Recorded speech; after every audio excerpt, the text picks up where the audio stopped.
दोस्तों, आज हम पढ़ेंगे हिंदी व्याकरण देवनागरी लिपि, उसकी विकास एवं इसकी विशेषताएं।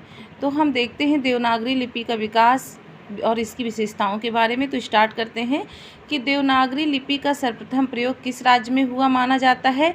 तो आपका ऑप्शन डी सही होता है कि देवनागरी लिपि का सर्वप्रथम प्रयोग गुजरात में माना जाता है।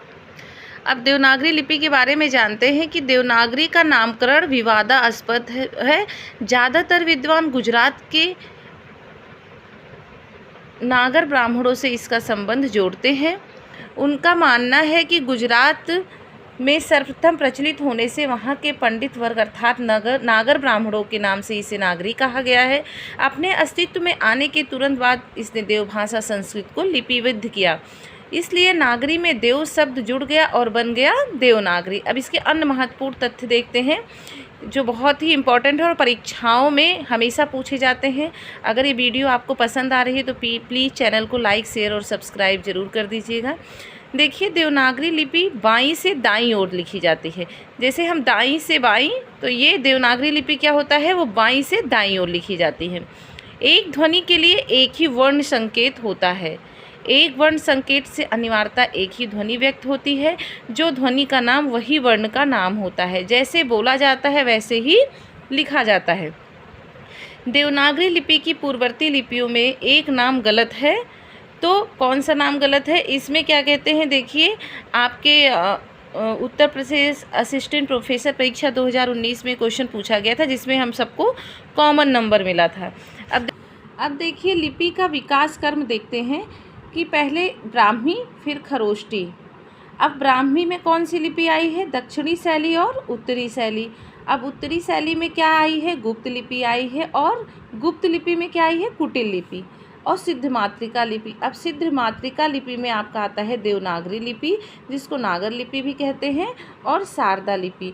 तो इसलिए आयोग ने इस क्वेश्चन का आंसर कॉमन ना देके इसे परीक्षा से बाहर कर दिया। इस प्रश्न का मूल्यांकन नहीं किया गया है। आगे देखते हैं कि विश्व की प्राचीनतम माने जाने वाली लिपियों में से कौन सी है। तो आपकी ब्राह्मी लिपि विश्व की प्राचीनतम मानी जाने वाली लिपि में से है। देखिए, विश्व की प्राचीनतम लिपि ब्राह्मी मानी जाती है।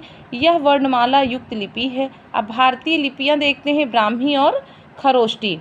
ब्राह्मी में क्या आता है, उत्तरी ब्राह्मी और दक्षिणी ब्राह्मी आता है। उत्तरी ब्राह्मी में देखो गुप्त लिपि, कुटिल लिपि, प्राचीन नागरी, शारदा लिपि और नागरी या देवनागरी लिपि आता है। और दक्षिणी ब्राह्मी में क्या आता है, पश्चिमी लिपि, मध्य देशीय लिपि, तेलुगु कन्नड़ लिपि, ग्रंथ लिपि, कलिंग लिपि और तमिल लिपि। जबकि खरोष्टी में कुछ विद्वान इसे विदेशी लिपि मानते हैं, खरोष्टी लिपि को। नागरी लिपि का विकास किस लिपि से हुआ है। तो आपका ऑप्शन डी सही है कि ब्राह्मी लिपि से नागरी लिपि का विकास हुआ है। नागरी लिपि का विकास ब्राह्मी लिपि से हुआ है। वस्तुतः ब्राह्मी लिपि की उत्तरी शाखा से गुप्त लिपि तथा कुटिल लिपि का विकास होता है, जो हमने अभी ऊपर पढ़ा है। कुटिल लिपि से प्राचीन नागरी लिपि तथा शारदा लिपि का विकास होता है। प्राचीन नागरी कालांतर परिवर्तित होकर नागरी देवनागरी लिपि के रूप में विकसित हो गई। अब देवनागरी का सर्वप्रथम प्रयोग किसके शिलालेख में हुआ है। तो आपका ऑप्शन ए सही हुआ है कि जयभट्ट के शिलालेख में देवनागरी का सर्वप्रथम प्रयोग हुआ है। ये गुजरात के राजा थे, जो राजा जयभट्ट थे वो गुजरात के राजा थे। 7वीं और 8वीं शताब्दी ईस्वी के एक शिलालेख में देवनागरी का सर्वप्रथम प्रयोग हुआ है। तो आपका यहाँ अब आगे का क्वेश्चन, लिपियों का सही विकास क्रम क्या है। तो आपका ऑप्शन सी सही होता है कि लिपियों का सही विकास क्रम क्या है। पहले चित्रलिपि, फिर सूत्र लिपि, फिर प्रतीकात्मक लिपि, फिर भावमूलक लिपि, फिर ध्वनिमूलक लिपि, ऐसे करके ये आपका ऑप्शन सी सही होता है। ये लिपियों का सही विकास क्रम है। कौन सी भाषा देवनागरी लिपि में लिखी जाती है। तो आपका ऑप्शन सी सही है कि मराठी भाषा देवनागरी लिपि में लिखी जाती है। देवनागरी क्या है, एक लिपि है जिसका विकास ब्राह्मी लिपि से हुआ है।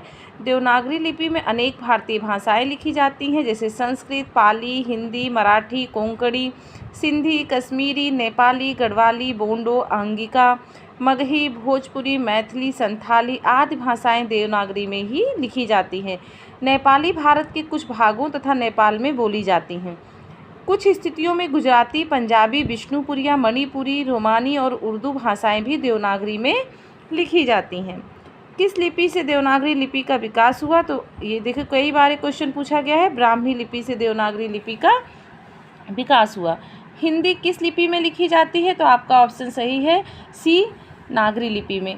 नागरी लिपि का विकास किस लिपि से हुआ? तो आपका ऑप्शन डी सही होता है, ब्राह्मी लिपि से नागरी लिपि का विकास हुआ। प्राचीन नागरी का दक्षिण भारत में क्या नाम है? तो आपका ऑप्शन सी सही है कि नांदे नागरी प्राचीन नागरी का दक्षिण भारत में नाम है। देवनागरी किस लिपि का विकास माना जाता है? तो ब्राह्मी लिपि से। देखिए ये क्वेश्चन बहुत बार कोई पेपरों में पूछा गया है। अब आपका देखते हैं क्वेश्चन, देवनागरी लिपि का विकास किससे हुआ? फिर देखिए ये क्वेश्चन पूछा गया ब्राह्मी लिपि से टीजीटी 2011 में। देवनागरी लिपि का विकास देखिए फिर ये रिपीटेड क्वेश्चन है, टीजीटी 2005 में यही क्वेश्चन है। प्राचीन देवनागरी लिपि का विकास कहाँ से हुआ है? तो कुटिल लिपि से प्राचीन देवनागरी लिपि का विकास हुआ है।